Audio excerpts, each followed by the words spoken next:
इंदौर से, जहां पूर्व विधायक संजय शुक्ला को हाईकोर्ट से झटका लगा है। अवैध खनन के मामले में राहत नहीं मिली है।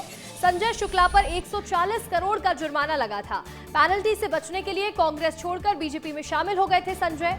मंत्री कैलाश विजयवर्गीय ने बीजेपी में शामिल करवाया था।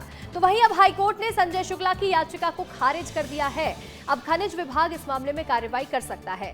फैसले के खिलाफ अपील दायर कर सकते हैं संजय शुक्ला। पूर्व विधायक संजय शुक्ला को हाईकोर्ट से बड़ा झटका मिला है। अधिक जानकारी के साथ हमारे सहयोगी पुनीत विजयवर्गीय जुड़ रहे हैं। पुनीत, पूर्व विधायक संजय शुक्ला को हाईकोर्ट से बड़ा झटका मिला है क्योंकि उन्हें एक राहत मिल जाए, इसी वजह से वो कांग्रेस छोड़कर के बीजेपी में शामिल हुए थे, लेकिन उन्हें इसका फायदा नहीं मिला।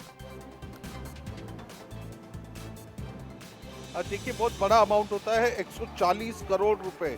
140 करोड़ रुपए की पेनल्टी लगाई थी इंदौर खनिज विभाग ने संजय शुक्ला पर। अवैध खनन के चलते उन्होंने काफ़ी ज़्यादा खनन कर दिया था, कई सारी पहाड़ियाँ गायब कर दी थी।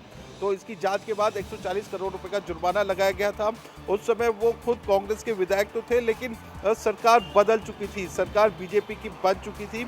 जब कमलनाथ सरकार का बदल गई थी सरकार, शिवराज सिंह चौहान एक बार फिर सीएम बने थे। उस टाइम पर संजय शुक्ला को बीजेपी में शामिल किए जाने को लेकर दबाव बनाया जा रहा था, लेकिन जब वो शामिल नहीं हुए तो उनके अवैध खनन पर ये 140 करोड़ का जुर्माना लगा था।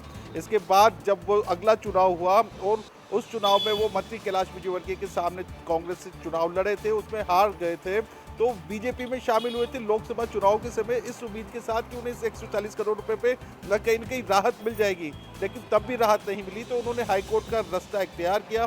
तो हाईकोर्ट ने भी उनकी याचिका खारिज कर दी है, यानी कि संजय शुक्ला पर अभी भी 140 करोड़ रुपए सरकार की देनदारी बाकी है। अब खनिज विभाग उन पर कार्रवाई तो कर ही सकता है और इसके अलावा वो खुद भी अपील कर सकते हैं। तो अब ये देखना होगा कि 140 करोड़ की रिकवरी होती है या नहीं। बिल्कुल, देखिए अब खनिज विभाग आगे की क्या कार्रवाई करेगा पुनीत, ये देखना दिलचस्प रहेगा। फिलहाल आपका जुड़ने के लिए बहुत बहुत शुक्रिया।